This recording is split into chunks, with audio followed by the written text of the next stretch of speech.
thing about I saw when you were with Royale and Earthquake, and you was in the house. I was in the house. That's right. You were. You did a bit about them seasoned sisters. Yeah, seasoned women. Them seasoned women. That is my brand. Seasoned women. We love you, seasoned women. They don't get to do. They don't get to do. And if you got to ask if you're a seasoned woman, then you know who you are. Now, if you got 2 freezers and you've got a bay leaf at home. Now let me tell you how I know when you meet a seasoned woman. All right. Now, I'm going to see if you've experienced this here. Okay, so, all right, stand up. I'm going to show you this here. Okay. So you meet them and take a picture. And they go, Roland, can I get a picture? You know, and so they come in, and they do this here. Right. See, you know what it's like. Everybody else take a selfie, you know. When they put that hand on that old prom photo, they put that hand on your chest because you know why? Because that means a lot to them. That's going on the mantle. But that's when you know it's a season. It's like not all women do that. Right. And when she put the hand on the chest, and because that means she gonna put that on the mantle and blow that to 10, 5, 15. I met him and have a story. She outdoing her girlfriend. She's a good friend of mine. He called me all the time. Every time I sit there and go, yeah, it's a season. And it's typically a Southern woman. Southern, okay. Typically, it's a seasoned Southern woman. When they take pictures of me, first of all, seasoned women, we love you, but learn how to work your camera. Oh, no. It take them 3 hours. They just a minute. They be taking pictures. You taking pictures of yourself. Okay, hold on just a minute. I don't do all that. Right. No. So you got to be patient. You got to be patient. No, it's your fan. No, on the Tom Joyner cruise, it was the 3-second rule. Oh, man. It was have your camera ready, 3 seconds. Listen. So I snatch phones. They be sitting there with all that fumbling. You do it yourself. Yeah. They be doing this. I be like, hold on, let me just a minute. Oh my God, I love him. Damn, I never do that. Oh no. Damn, give me the picture. No. Click, or I line them up. If it was like a bunch of people, they'd be like, this line gonna be long. No, it's not. Line here. This is me.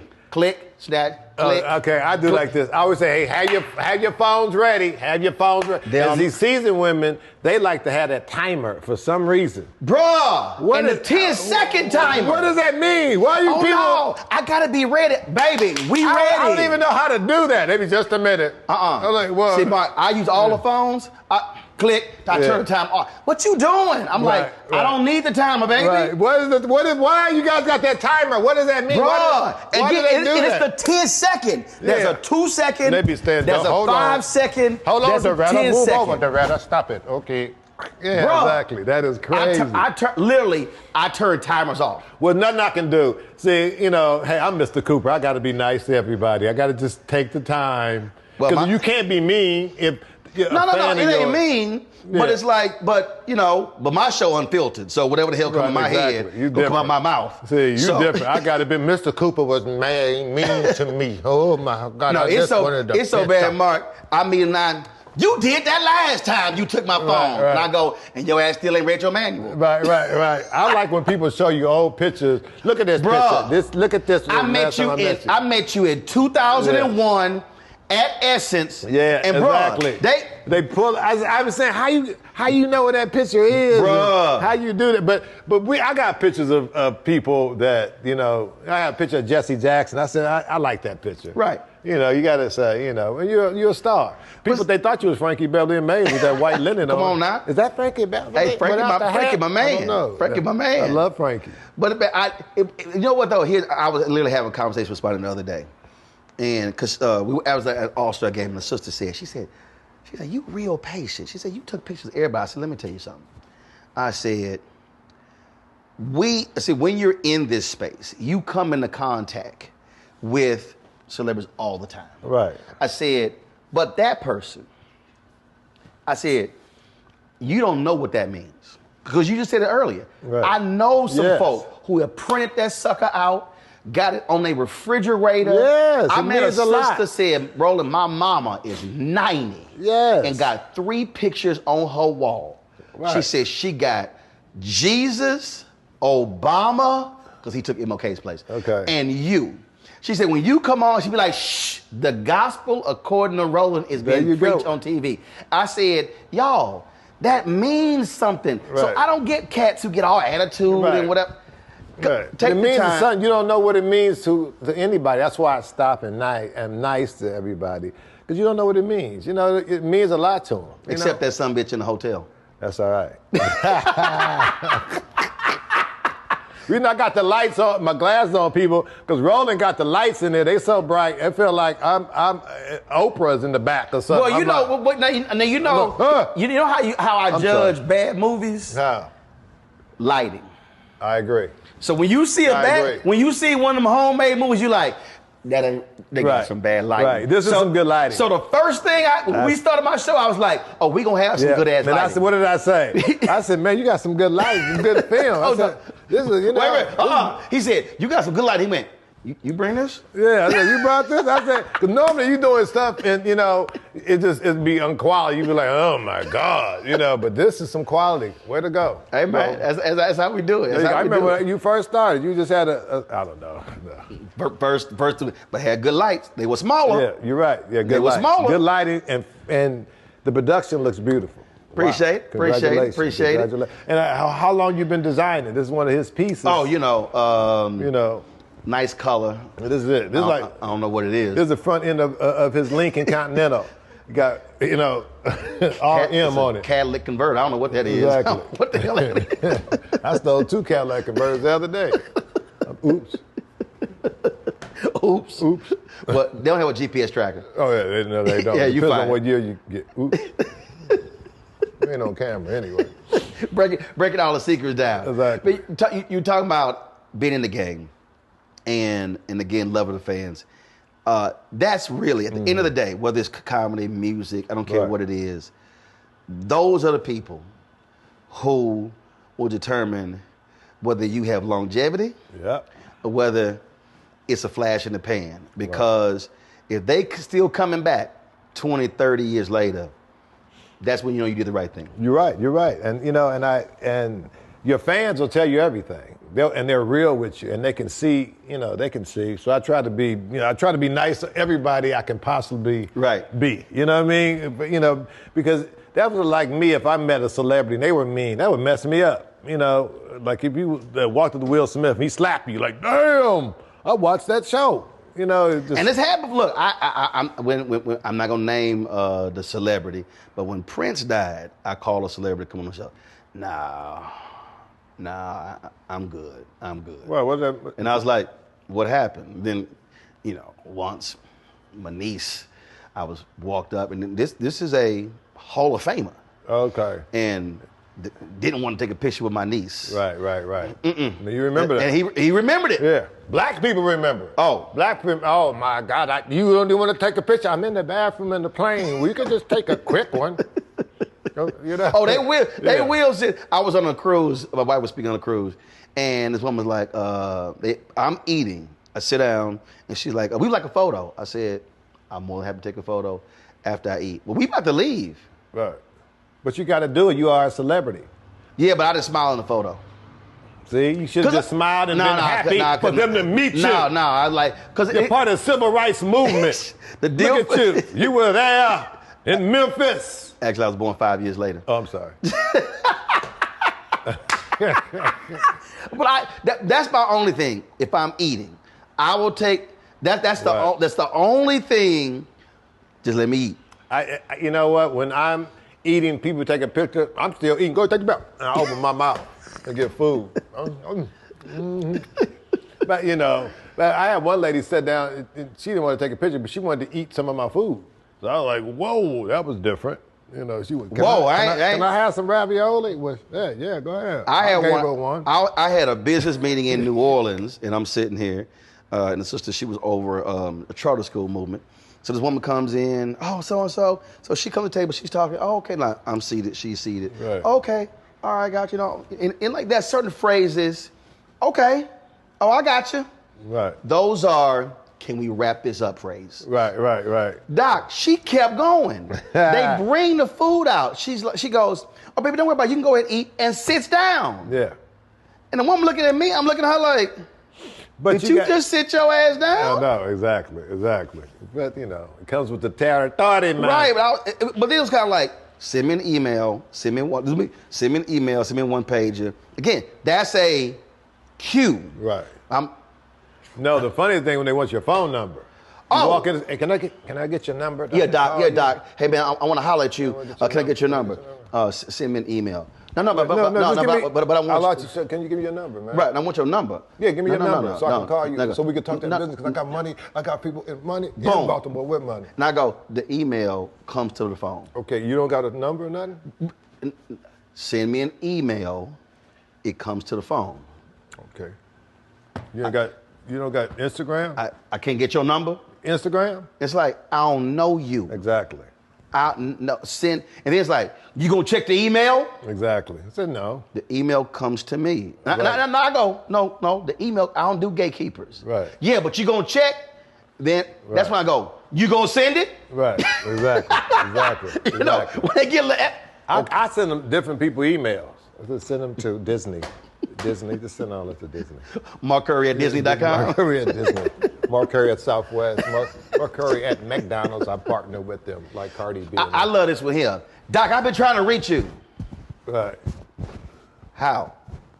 Well. Oh, I've been trying. No, man, I've been trying to reach you. I said, I got a website, an email. Right.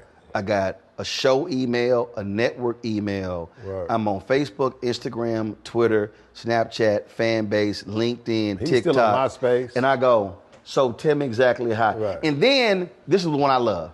No, man, I sent you an email, you ain't respond. And when it got too much bass in their voice. Right. Oh, you did? What's your name? Pull the email up. I just did a search. Ain't nothing come up. Right. Oh, man, you must have... No, Doc, you must have... No, right. It must have went into your spam folder. No, this search is spam, trash, and the inbox. Right. Then I'm like, you clearly don't watch the show. I always got receipts. Right. And again, I don't do it all the time, but when they get like a little extra with it. Right. Then I got to treat like they're on the show. Now, tell me this here. Do you have cat? I know this happens. What? So I saw a story about, the story's about dudes in the gym who can hoop and how they always want to challenge a retired NBA player. Mm-hmm. And the NBA retired guys, it was some white guys, and he averaged like 4 points, played in the league 10 years. Right. And he was like, look, they don't understand. He said, when you an NBA player, you the best in the world. He said, even if you at the end of the bench, he said, so what these cats don't understand, there's a certain gene. He said, there's a certain gear that we have. Right. That when it gets serious, that kicks in. Right. So when people want to debate, right. I'm sure cats think they funny. Right. And you like, you play with them, but then they keep going. Then you like, oh, I now need to show your ass. Right. I'm a pro. Right. And then when you go in, damn dog, why you had to go so hard? Look, you when you mess with a pro, right, in their lane, you gonna get treated like a pro. Right, I agree. I know that's had to happen to you. All the time. Do you know they always want to challenge? But I think my reputation, not too many people challenge. I go, that's how I kept Mr. Cooper, them kids in line. If you remember, I would talk about it. If you remember, I would always say, boy, sit your big old head. I would always say something. And so, so as far as, being challenged, when I'm being challenged, I'm confident enough. Well, I just said, okay, that's your best. And then is it worth it? Is it worth challenging this dude? No. So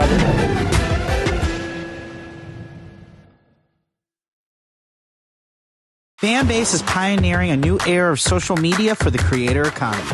This next generation social media app with over 600,000 users is raising $17 million, and now is your chance to invest. For details on how to invest, visit startengine.com/fanbase or scan the QR code. Another way we're giving you the freedom to be you without limits. We wish to plead our own cause. Too long have others spoken for us. This is an opportunity for us to be able to speak to our issues. Y'all better understand something real quick. We ain't going nowhere. It is a continual battle that we see all across this country. Revolution will not be televised. The revolution will be streamed. All momentum we have now, we have to keep this going. He makes sure that our stories are told. Roland Martin's doing this every day. You can't be black-owned media and be scared.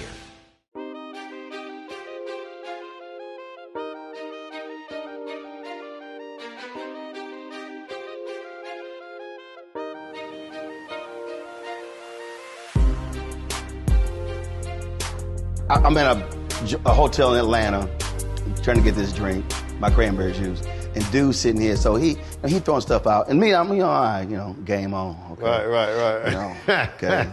And I got my Astros jersey on, so he decided, he wants to start. Start talking. And I was like, I'm an Oakland Raiders fan, so I know what you mean. And I was like, all right, bro, just, I'm waiting on a drink, and he kept going. That's Atlanta, you said? In Atlanta. That's happened to me in Atlanta. He kept going, and I was like, say, bro, and Cat's at the bar, and so, he's sitting, okay, all right. Mark, he made one more comment. Right. And that pro-debater kicked in. Right. Shh. Boom, boom, boom. Yeah, I just say, bro, say, dog. I said, no. I said, I gave your ass 3 warnings. Yeah, I said, you had your little audience. Right. I said, now I'm about to show you. You bartender smart. Right. I said, you ain't TV smart. Maybe it's the same dude, because I had to say, I'm in the Delta Crown room, and this dude arguing me about the Oakland Raiders. I said, dude, and then I took myself, he didn't know who I was. Oh, I'm sorry, man. I said, man, I got on him. I said, what are you talking about, homie? You don't even know me. You don't even play, blah, blah, blah, blah, blah.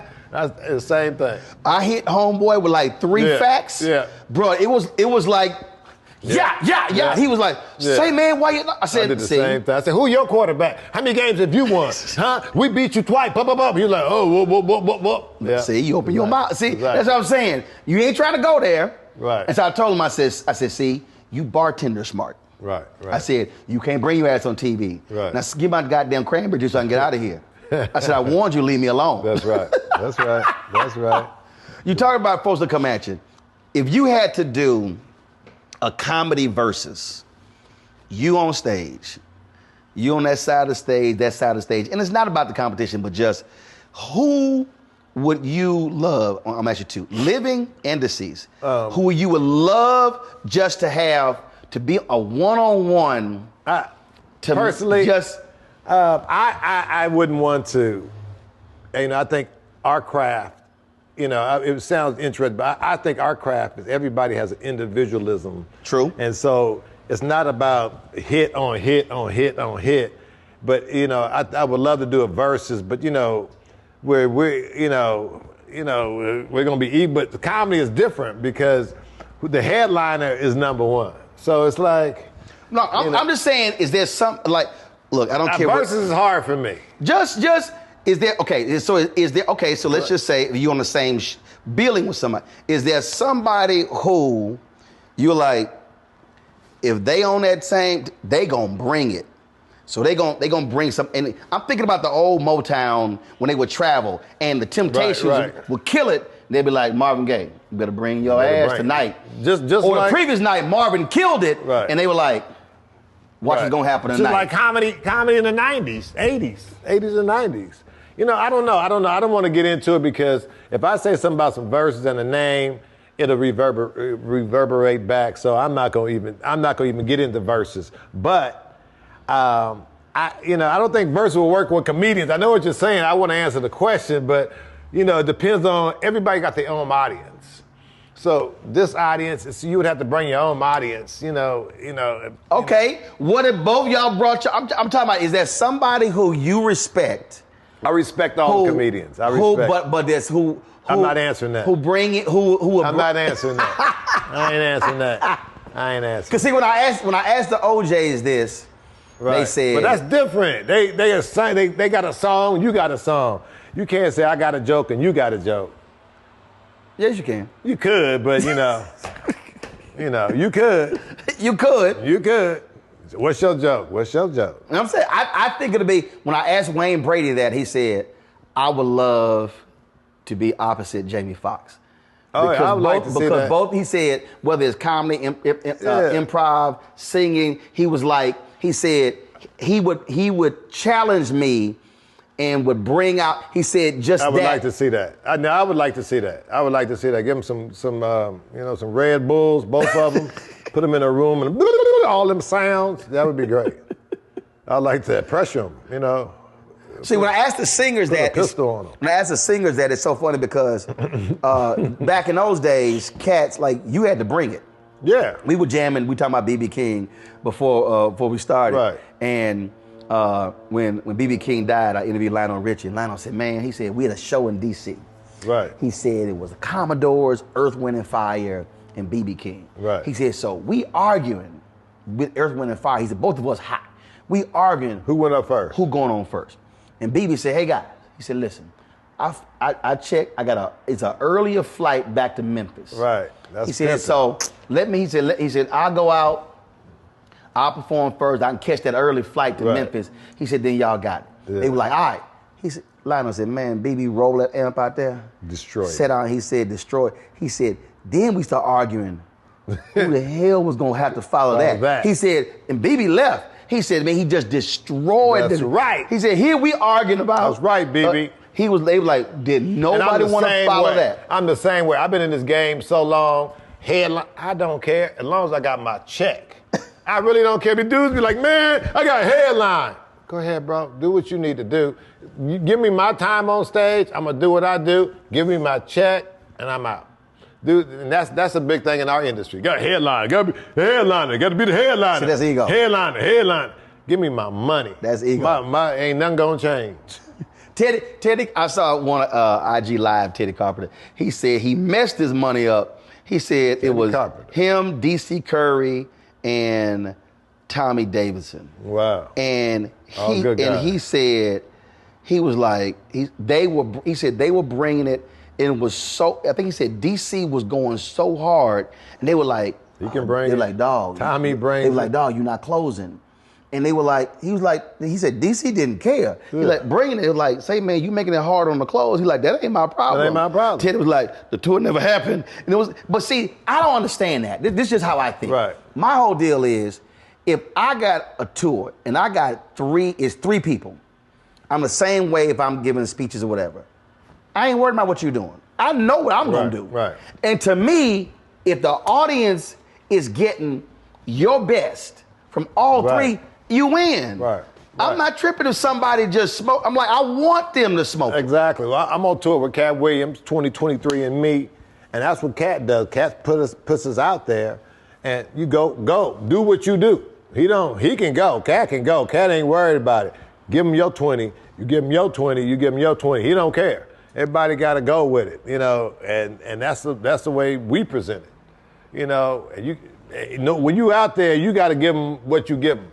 And like I said, I'm a veteran. You can headline all you want. There you go. I agree. You are the headliner. You are the one. Thank you. I agree. I don't want to go first, but damn, let me go second, and I'm out of there. You know what I mean? You're like, I got something to do. Yeah, I'm at craft service eating while watching you. Great, keep going, buddy. Woo, my shoes off. It is always interesting when people they get caught up in how much time I got. Yeah. How much. One thing I never do, this is something I never do, teach you little young comics out there, listen to me. Stop worrying about the other motherfucker's time. God damn. They gonna do time over you. Roland gonna go up, Roland going in front, Roland gonna do, he supposed to do 20, Roland gonna do 30. Roland may do 40. But as in the game, you don't let them see you sweat. You put on your headphones to say, let me know when it's ready. Let me know when they ready. I could care less what he does. I could give a fuck less. And these dudes be worried. How much time he doing? He doing this? What joke he doing? They can stop bitching on dude. Joe, do what you do. And that's what you tell him. Oh, well, he's one my. Just go out there and do your time. I gave a speech in Virginia, and the sister, she came up to me, she says, she said, this is so great. She says, they got me singing after you. I said, you don't want to do that. I said, you don't want to do that. I said, you want to sing that song before I speak? Right. And she was like, no, it's good. I said, no, it's not. I said, I'm just letting you know. I said, right. I know what I'm about to do. Right. I said, you want to get that song done. I said, because when I get done, the room about to clear out. Right, right. I said, I'm gonna have them song 5. Right. They gonna be. I said, I'm letting you know. They're gonna be protesting. I said, baby, you going down the carnation now. I said, I'm trying to tell you, Right. Doc. She did it. Right. When I finished, she came to me. I'm so glad I sang that song for Right. you. I said, like, I tried to warn you, baby. I tried to warn you. Yeah, you got to know. I remember I was hosting Essence, and I think it was Erykah Badu and Fugees, right? Mrs. from the Fugees. Okay. What's her name? Lauryn Hill. Lauren, it was Erykah Badu, Lauryn Hill. No, and Patti LaBelle closed that. That was it was like, whoa, that was a lot of firepower for Patti to close. Right. Like, woo. Absolutely. Yeah, so you got to know, who you can go in front of. But I just with Jazz in the Garden. So I don't know why anybody would want to follow Charlie Wilson. Yeah. Yeah, exactly. But they got egos. That's just exactly. It's just like I only met him once. I couldn't imagine saying, "Yeah, I'll follow Bernie Mac." Yeah, exactly. Why would you want to? Okay. Yeah. Okay. Exactly.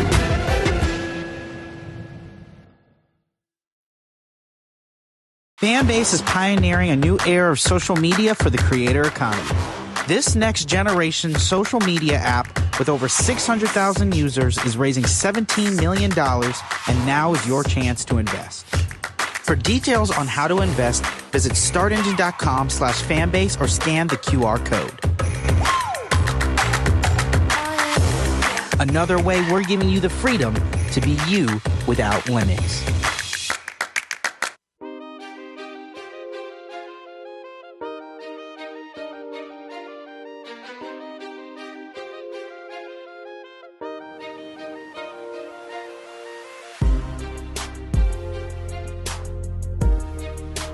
One year, Charlie, Lauryn Hill insisted on closing.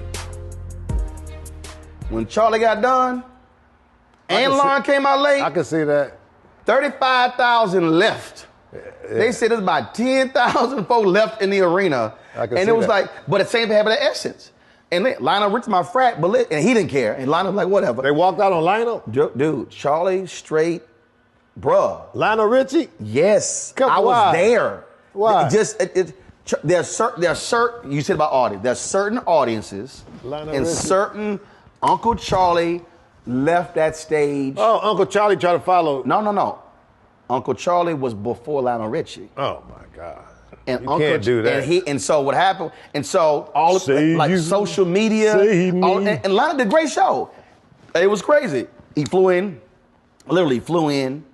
back to Cincinnati. Killed the next night in Cincinnati. But just that particular audience, it's just Lionel Richie. That's his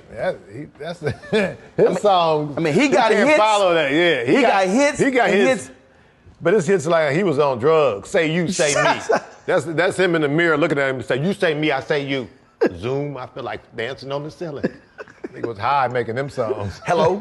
Hello? Who is it? Is it me you looking for? Who is it? You say me, I say you. Hello? Who is it? But one of the greatest songwriters. I love it. Paid. And I talk about, I love you, Lionel, but that's what I patterned my style after Lionel Richie. Because I did a casino. You serious? This is true story. You told him that? This is true. I did a casino and Lionel Richie was in. I went to go see him. I was, he was at the casino also. I was like, wow. Just the way he was dressed in black, the way he was older, but he was still he was clean. So that's my inspiration is Lionel Richie. So when I dress, just his style. He wasn't suited up, but he was relaxed. This is my Lionel Richie. Lionel, so this is to you. Lionel he'll have on some black jeans, a shirt, and he'll just throw on a bling jacket. Yeah, exactly. Every time, and then when he go change, it's gonna be a bling jacket. And so that's my older Lionel Richie. Really, it sounds crazy, but I just try his style. Relax, look good. So that's funny. You told him that? Nah. Why I never told him that. No, that's respect there. And that's true, because we was at the casino. Just the way he looked, he wasn't. Dude, he doesn't. And he had little black beads. I said, that's the way I want to dress like Lionel Richie. He is not going to stand up there.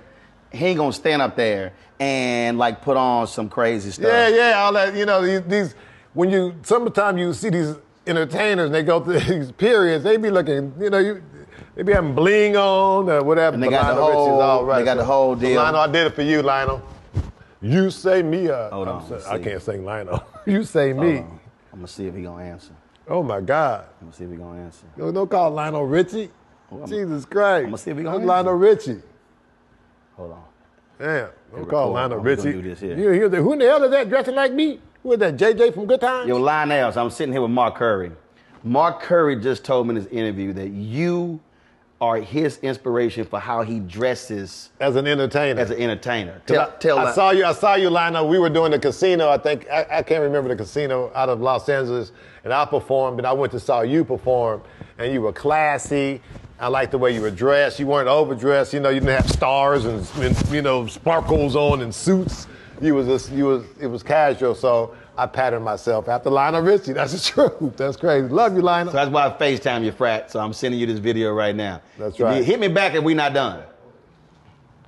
See, I'm black like that. Dang, that's Lionel Richie, baby. Oh yeah. He's still in the game. Oh yeah. We gonna send it to him right now. I had a Commodore's album. Hey, brother. Let me tell you something. Sweet Love. I was listening to him one night. And I said, yeah, he had ballads. I said, that's a sermon. Yeah, he had ballads. I said, that's a sermon. And then so I sat there and I was jamming it. And just going. And I said, that's a sermon. So I was on Periscope Live. Right. I said, let me break this song down for y'all. Let me show y'all how this song here is a straight. I said, it's a sermon. Right. I said, 3 points, the hoop. Man, I sent him that video. He hollered laughing. I said, and really, if you listen, even how his intonation and everything, he would sound like a preacher. I said, that's it. Sweet Love. I said, it's a sermon. Lionel's cold. It's a sermon. Lionel's cold. Now you've opened for a lot of people. Open for everybody. You name them, I opened up for them. Okay, all right, I'm gonna name them. So let's go. Tell me about opening for James Brown. Opening for James Brown. It was in Indiana. I remember James Brown was so gracious that he let me come and sing. So I'm on stage. Now hold up, that ain't. This is true. James don't play. This is true. Indiana. Wow. Say it loud. I'm black and I'm proud. He gave me the mic. I came out, and he gave me the mic, and I was singing. I was doing my thing, and I looked, and I don't know, maybe I shouldn't tell his business, but he had the older baseball, Maceo maybe. Maceo saxophone. Well, whoever, the older dude on the guitar, it wasn't even plugged up. I don't mean to tell that, James, but I said that was beautiful that old man, he was like that. And I was on stage, it wasn't even plugged up. But that old man was boom. And not only that, but James, I never told the story, but James Brown let me follow him. I said, well, James, that's when you had limos, so they had a limo. So I followed James Brown. He made appearances to different black clubs, and they had hella food out. And James wouldn't eat. He'd take pictures and leave. So he let me follow him to 3 clubs, and he talked to me. He was very, very nice. Because it was a documentary. Mm-hmm. They found some old footage. It was a documentary. And the guys interviewing James Brown backstage, and they like, oh, so we got this going on, and so, we may have Bruce Springsteen come out and join you in the song. He's like, whoa. Right. I'm sorry, what do you mean by join? He's like, because we got the band tight. Exactly. Basically, he was like, no, you don't tell me. No, you don't tell James. That somebody going to be coming out and just... Exactly. James literally was like, hold on, what do you mean by he gonna join me on stage? Right. Like, I believe that. I'm talking about the whole tone changed. Yeah. Like, James didn't play that. Who you? No. And he was like, he ain't rehearsed. Yeah. I'm watching the film, and it was like, I can imagine it. Well, we'll see. He let me sing, man. He let me sing. I was like, wow. Aretha Franklin. I met Aretha Franklin one time, and I never opened up for her, but I met her back in Essence, at Essence Festival. And she just loved me. Oh, hi! And she was incredible. We were good friends. Yeah. She was good people. Yeah. I loved her. I met her. She said, oh! And I was like, I don't know why I didn't have her on the show. I don't know why I didn't have Aretha Franklin on Mr. Cooper. I don't know why. Oh, at that time. I got you. Let's see here. OJ's. Many a time. Showtime at the Apollo. They came to, first time I ever met the OJ, Mr. LeVert was doing that. He was very, very nice. He used my room. He came in, "Can you your room?" I said, "God damn, that's the OJs." And he was funny. You ain't gonna say tell OJ's no. Yeah, and he was very cool. Yeah, and so was Apollo. So yes. Earth, Wind, and Fire. Have I opened up for Earth, Wind, and Fire? I'm sure I have. I can't remember. I'm sure I have. Commodores? Radio City Music Hall. Okay. Never the Commodores. Okay. Never Lionel Richie. Richard Pryor. Al Green? No. I worked with Al Green one time at Tom Joyner. Okay. And he was a preacher, he got mad. "God damn it, get my goddamn piano right." I was like, "Whoa, was that Al Green? Shit, get my shit right in here. God damn it, God damn it. No. You like, what church? I'm going to his church That on was the first Sunday. time I met Al Green. I said, I loved it. That's true. That's a preacher. Yeah. Let's see here. Well, you already mentioned Patti. I opened in the Democratic National Convention. Me and Patti LaBelle opened up for President Clinton. Okay. And Patti started that shaking and started rolling on the floor, and the Secret Service didn't know what the hell to do. Shit, I'm like, I ain't even with her. They didn't know what to do. They pulled some pistols out on Patti. She started rolling, click, click. What's going on here? Patti would pull her own pistol out. Yeah. So that's Patti. I love Patti. She's beautiful. She's like a mother. Let me tell you the Patti LaBelle story. The Patti listened to this when my mother was alive. I took my mother to go see Patti LaBelle at the Circle Star Theater. True story. And Patti LaBelle let us come backstage. And, oh my God, she's just so nice to my mother, man, make me cry. She was so nice. She really treated my mother so nice. But Patti LaBelle was backstage, getting ready. And she had the mic. Put the mic down, put on. She started her show from in her dressing room. I swear, are you ready? Yeah. Somebody give me a Sprite, please. Girl, yeah, so how'd you make your cornbread? We got to go, okay? And I never forgot that. She started her show from the back. That's true. That's true. From the back. And you like? She was like, she wasn't even dressed. Give me some raisins. We love you, Patti. Oh, let's see. Let's see, who else? Who can I name? Stories.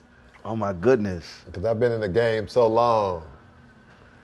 Give me your three favorite folks to open for. Who we haven't talked First about. person I opened up for was Ray Charles. Still got the poster. And I walked into a room and Ray Charles was sitting in a dark room, small man, true story. I walked in and I said, hello. He said, hey, you doing? You the comedian, what's up? And he talked about comedy to me, about him. And I like to do comedy, I play jokes and da-da-da. And I told I told my daddy I'm opening for Ray Charles. I don't think he believed me. He said, yeah, right, nigga. Well, good. Well, good luck. Tell him I said hi. And so Ray Charles was very nice to me. James Brown, Richard Pryor. Opened up for Richard Pryor in 92. And he was the greatest because he taught me my game. Mm-hmm. He taught me game that I'll never tell nobody. And the greatest moment of my life, of my career, is when I came out of my room and Richard Pryor said, Mark Curry. I was like, what the fuck? He probably thought I was African because I was like, how you doing? But he was my hero beyond hero. Yeah, Richard Pryor knew your name. Richard Pryor knew my name. And you were like? And I showed him a ticket stub. Let me pip this game. I told him a ticket stub that I had from 1974, the first time I ever saw him from the Circle Star Theater. Wow. And I had the ticket stub, and he looked at the ticket stub and said, oh, shit, in Oakland, that's some wild-ass motherfucker. I swear, that's a true story. That's a true story. I had the ticket stub, and I still have it.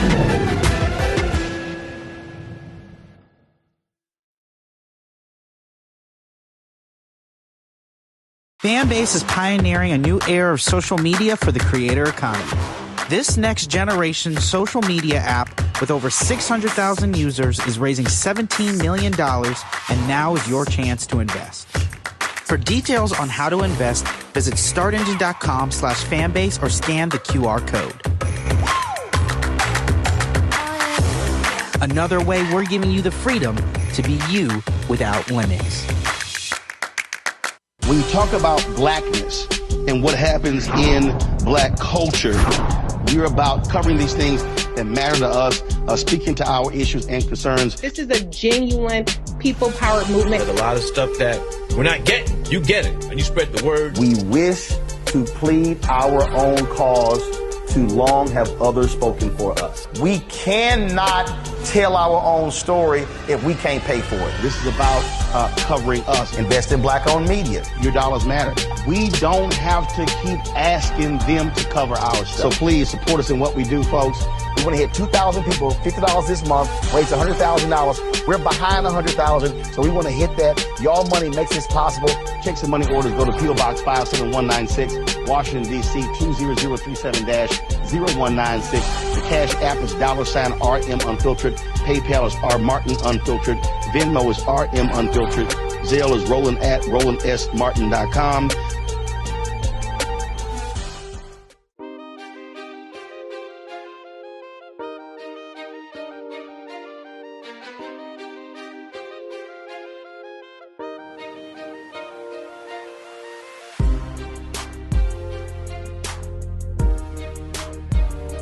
How weird is it for you?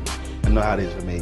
When you meet somebody that you are an absolute fan of, Right. but they a fan of yours. Wow. It's like it's the weirdest. Right. Cause you like, oh my God. Right. I know. Yeah, when they know you, you know. I just saw Nas. I was at Dave Chappelle's jazz thing. And you saw a lot of celebrities were back there, but it was Nas. And Nas, you say, well, I know Nas, but he said, what's up, man? I was like, damn, Nas. He said, you a real one, man. I was like, coming from Nas, that meant a lot. Same thing. You know? We, I go backstage, Essence. Was Patti performing? No. Nas performed. It was the night Nas performed, and Michelle Obama was doing her book. Wow. With Gail. Wow. I go backstage to meet Nas. Dude, we rapping for 45 minutes. Yeah, he's deep. We don't even, and again, I'm used to Work. he was asking questions. Right. Patti comes in, wants to meet him, greet him, whatever. I'd never even heard Michelle Obama. Right. We went there the whole time. Wow. The whole time, talking the whole time. Right, that's deep. I never met Michelle Obama. I would love to meet her. Okay. And Mr. Obama. Yeah, that was, he's, I mean, you're right, deep brother. Deep brother. He was, I mean, for these guys, I just try to stay, it's great when you get recognized and you see these dudes and they know who you are. You're like, oh, man, I know who you are. Oh. Man, of course I know who you are. At the White House, Henry Hank Aaron sitting next to Harry Belafonte. So Wow. I knew Mr. B. So oh my God. That's a picture right there. I walk up. Imagine that picture. I got it. My God, Hank Aaron and Harry Belafonte. I walk up. I've been waiting to meet you. Straight. So he's sitting on the bench, and I walk up, and both of them got their canes, everything. Right. No, I said, no. He said, no. Right. I've been waiting to meet you. Wow. Yeah, D. No, I'm standing up for Right. you.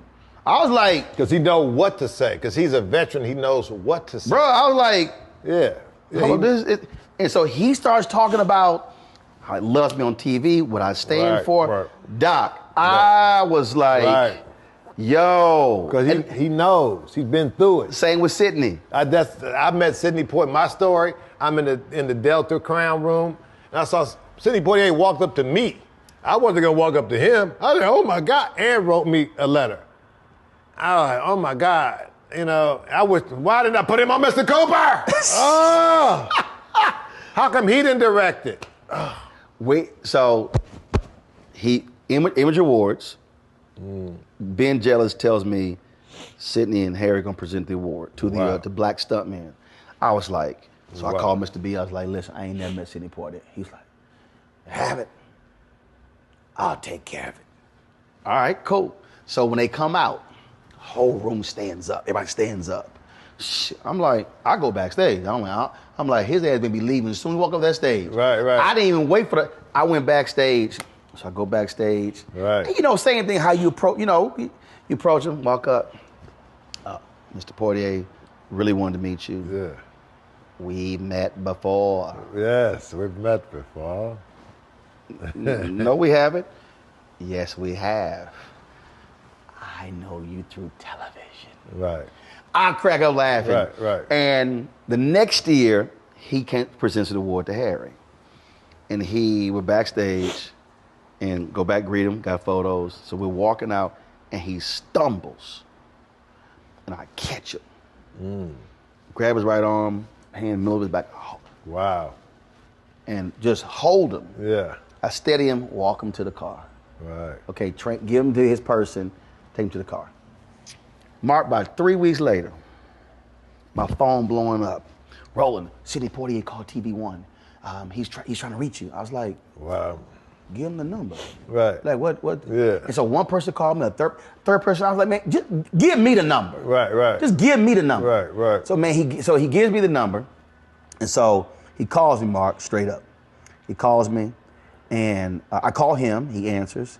So he thanks me for holding him up, and then he begins to talk. Now, mind you, I'm sitting there, bruh, and I'm like, okay, what, like, right. And then he starts talking. Dude, I'm about to start crying. No, right. I started, so I had to go into reporter's mode. You probably thought you was crazy. It was crazy. I had to go to reporter's mode, which what happens is you basically, like, strip all emotion out and because you just focus on the deal. Right. Now, he starts talking about, I had the notes. I watch you constantly on the show that you work on, and I found your point of view on issues that are very immediate in the lives of all Americans. You're quick of mind, wow. and you are very, very, very reliable. Your intellectual disposition is many layered, and you do a great job. Wow. You handle the words, the alphabetic word, with great aplomb, and you express things clearly, and you've got more than your share of guts. I just have an appreciation of how you conduct life, but you do it with such grace, and you're not a backer-upper. Deep. Bruh. Yes. That's dope. I was like, this Sidney Poitier. Yeah, he wrote me some on a napkin. I didn't know what to do. Still got it? I'm sure I do. Jonathan Winters did the same thing.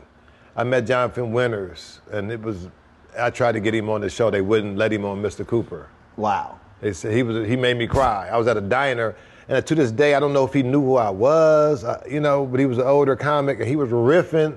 I was like, this dude just started riffing. I was like, wow. It was the greatest thing I'd ever, and I tried. They didn't want it. They said he was too old or something, Yeah. See, that's the thing, man, when we talk about, I tell people, you can meet a lot of people. Yeah. But the legends are at a different level. I tell people, there are great people, there are good people, there are great people.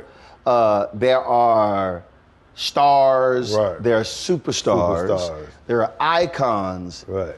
Then there are legends. Yes. And to me, that's the highest. The highest. When you're a legend. Yes, I agree. That's the highest you can be, is being a legend. That's what I want to be one day, a legend. What the hell? I want to be a legend. Why not? A legend is it. Richard Pryor was a legend. Sidney Poitier was a legend. And see, here's how I think about how you know you. Paul Robeson. Oh my God. A legend. Had Mr. B. Yeah. And here's the thing about Sidney Poitier. I think about legends. Legends are so different because you approach. It's so like when you watch in Africa when they're approaching the king, right. And they walking up, it's sort of like walking up slowly, head down, right. How they approach. That's the deal. You don't roll up on a legend. Yo, what's up? No. Right, you scope them out. You approach a legend right. In a different way. But then this is a funny story. I'm in Las Vegas. I was doing a residency there, and what is his name? Oh my God, just on not Burt Bacharach, but the other dude. I can't think of his name. Songwriter? Yeah, legend. Barry Manilow. Okay. Was at the club. It was after hours, and they had a band there. So Barry Manilow was there. I was on the microphone, and I just said, Barry Manilow just walked in. He wanted to do a song, but we just out of time. I'm sorry, B. We love you though. And he came, and I walked back. I didn't know he was going to take it. He stood up. I never forget this. He stood up and met me. I was like, whoa. He was Barry Manilow. He said, man, you're funny. I was like, oh, my God. Just the fact that he stood up. Right. And I never forgot that. Right. That he stood up. He didn't have to. Barry Manilow.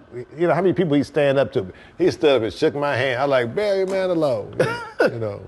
See, those, to me, what I tell folks, young folks will say, man, I want to do what you do. Right.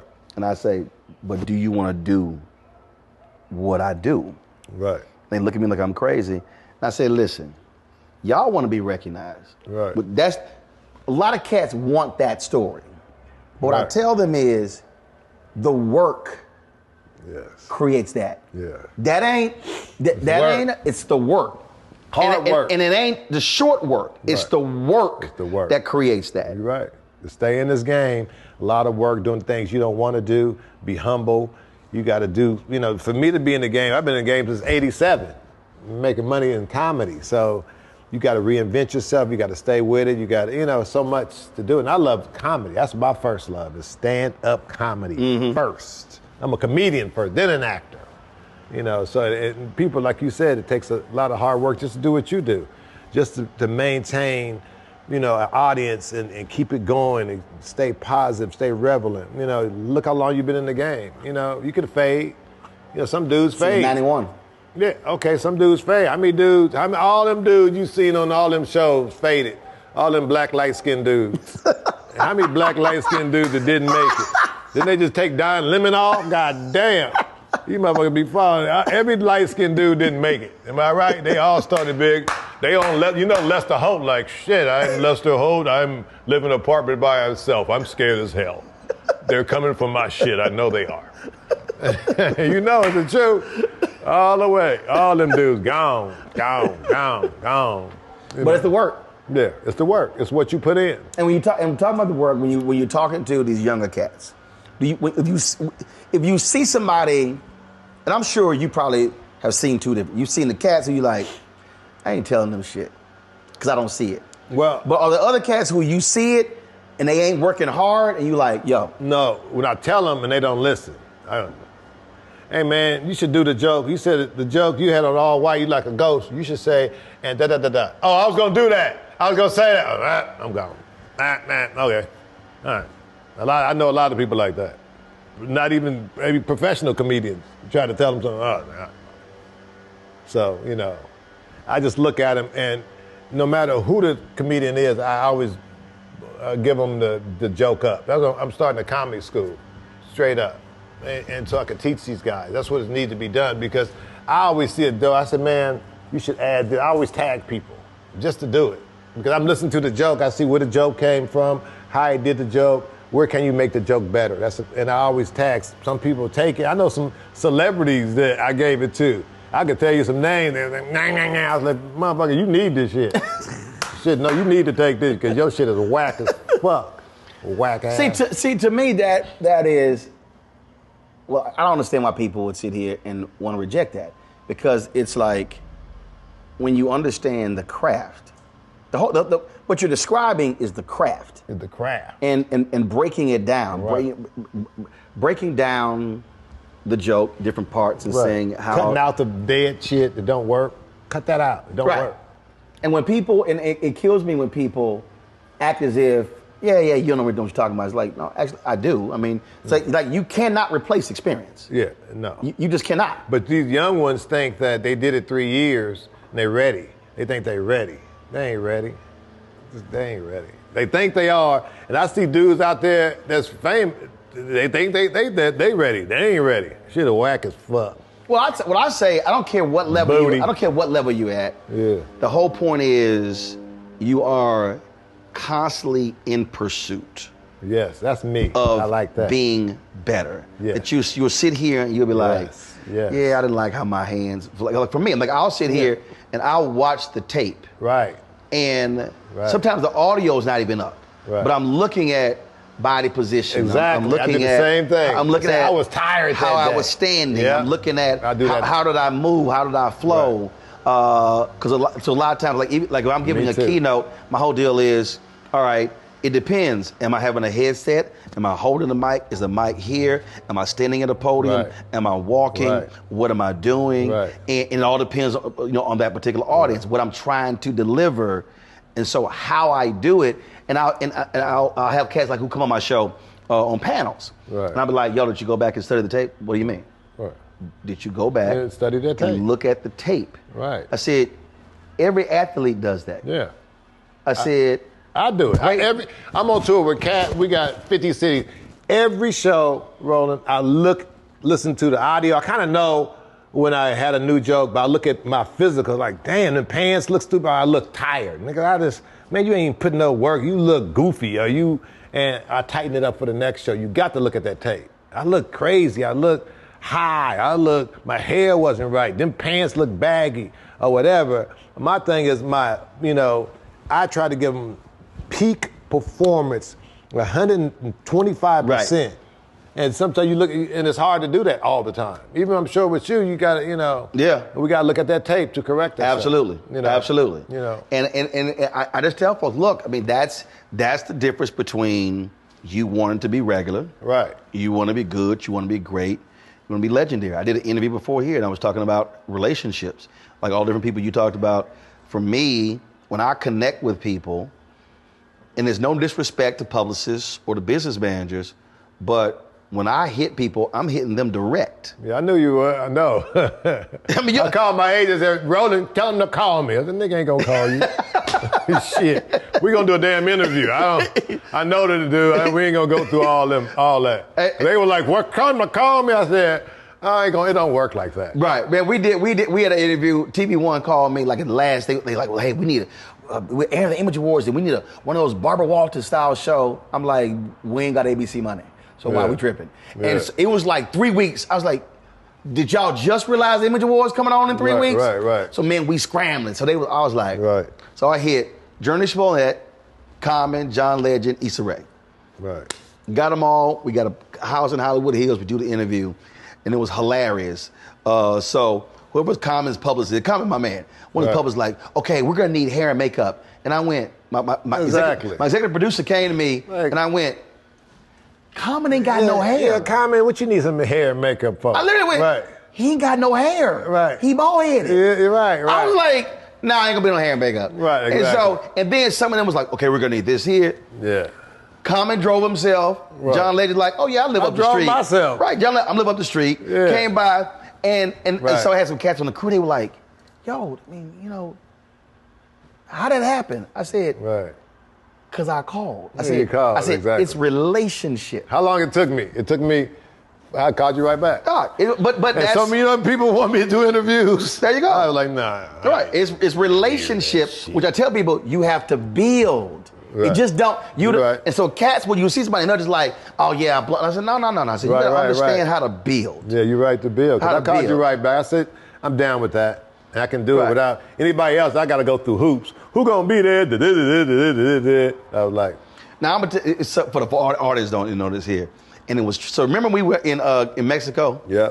So here we are. We sitting here just joking or whatever, and you like, man, come on out here and grab that mic and be let's just go out here. Right. And we were just joking back and forth. What was fun is that the organizers were like, hey, we don't want you to go back up there with Mark. Yeah. And I was like, and they were. I was like, well, you know, Mark asked me to.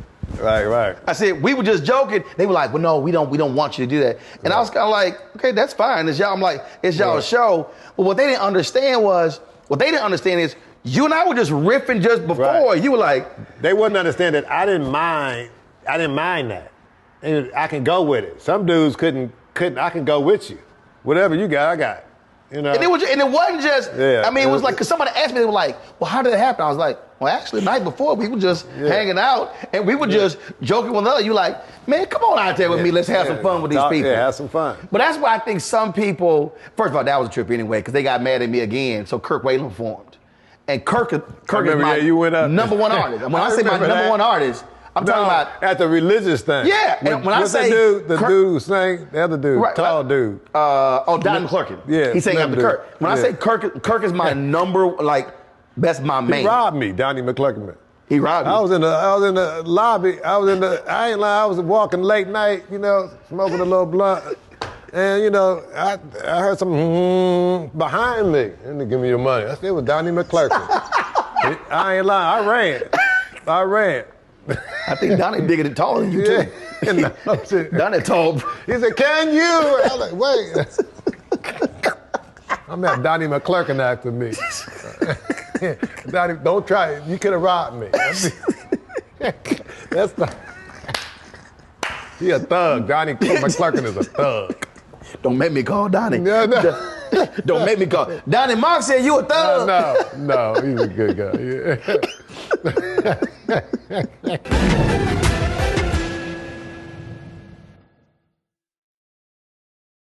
Fanbase is pioneering a new era of social media for the creator economy. This next generation social media app with over 600,000 users is raising $17 million, and now is your chance to invest. For details on how to invest, visit startengine.com/fanbase or scan the QR code. Another way we're giving you the freedom to be you without limits.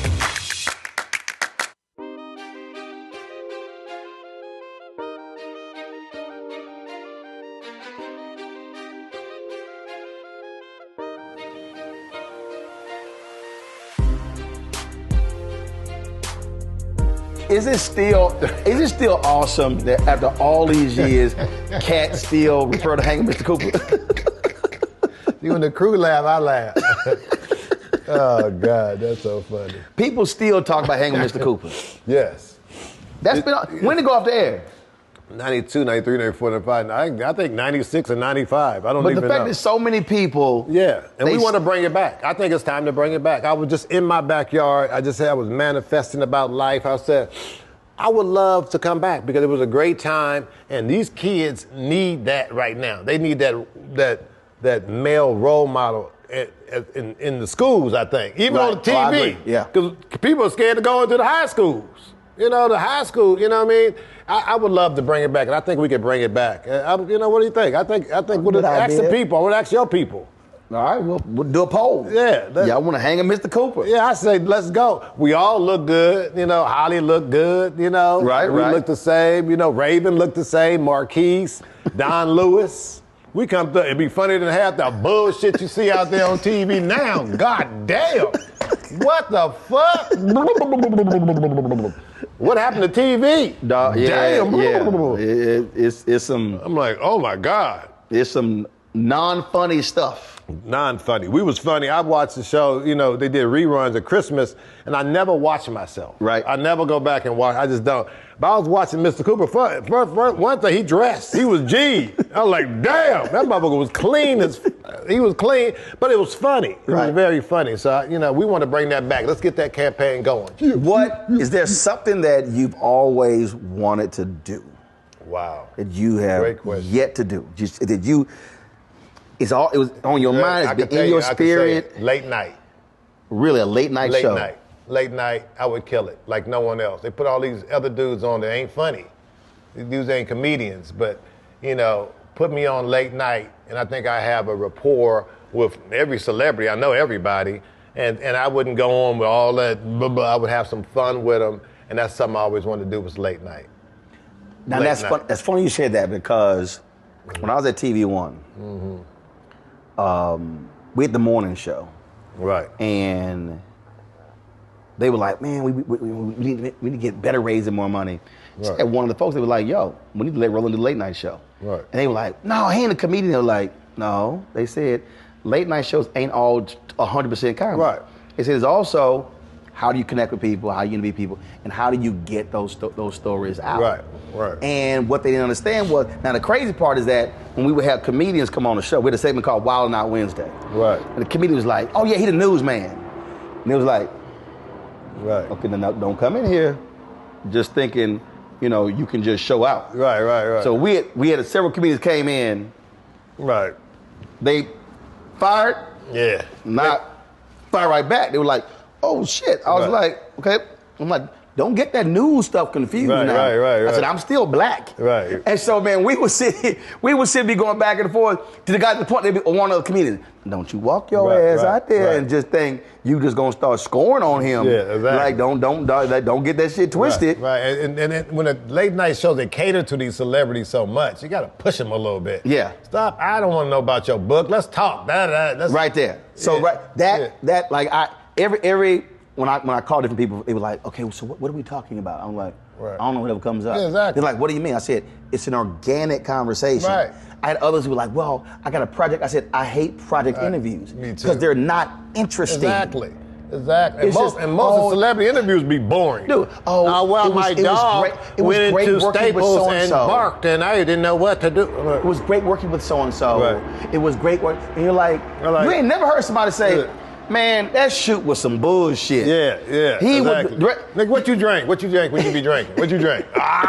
You smoke? You crazy.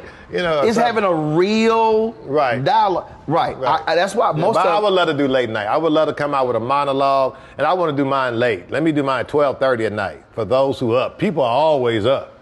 Oh. It's always, you can do a 3 a.m. show. When we were growing up, when the Star Spangled Banner came on, time to go to sleep.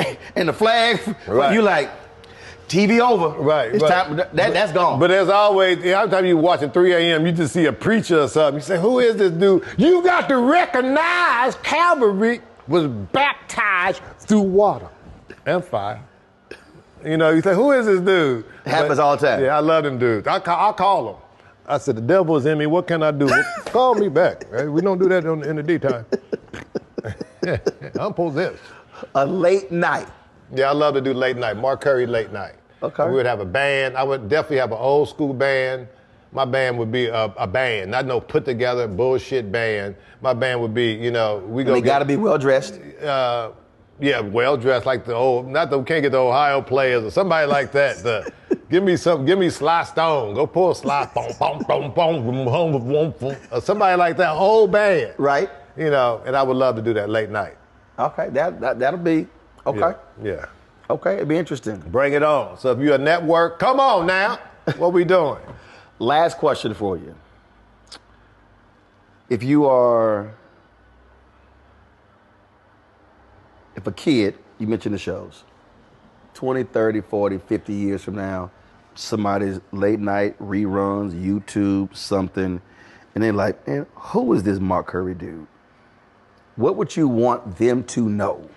My legacy. In terms of just what we want to know about you. I want them to know my legacy, that I was always funny.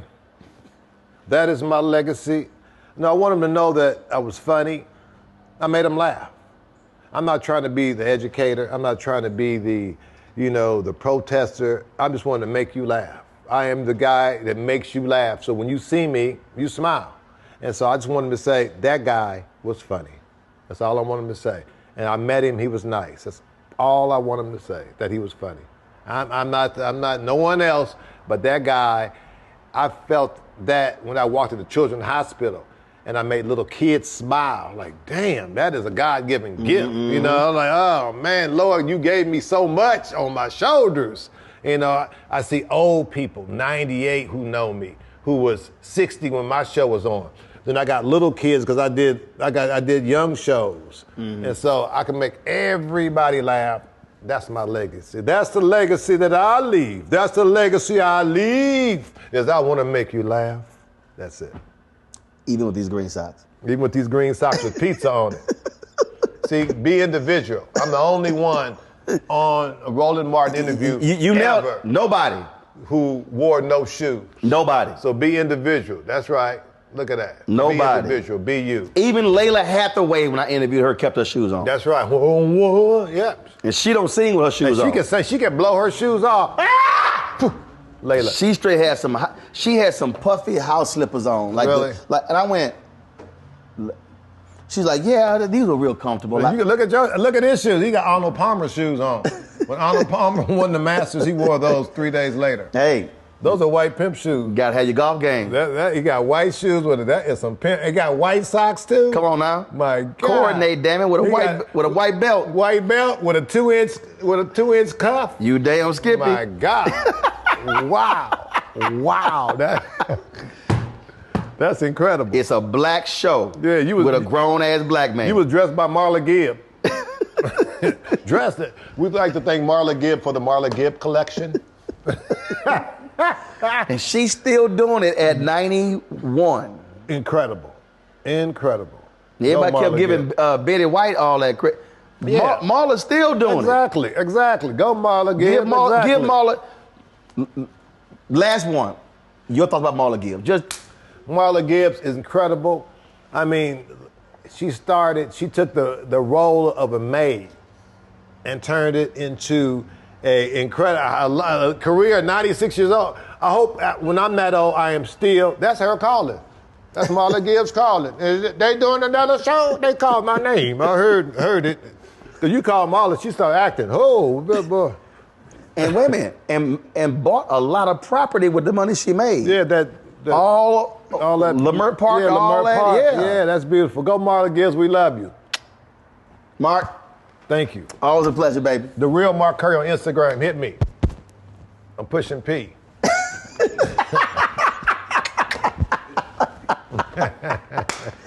Appreciate it, baby. Enjoyed it. Roland Martin, ladies and gentlemen, incredible. This is a real man right here. Awesome. Awesome interview. I felt relaxed. I felt cool. I didn't have no pressure, and that was awesome. That's how we roll. That's why the show's called Rolling with Roland. They just didn't have no goddamn food here. Shit. Been here about 3 hours. No craft service. One little black lady with a little piece of cornbread talking about it's hers. Shit. God damn, I'm out this motherfucker.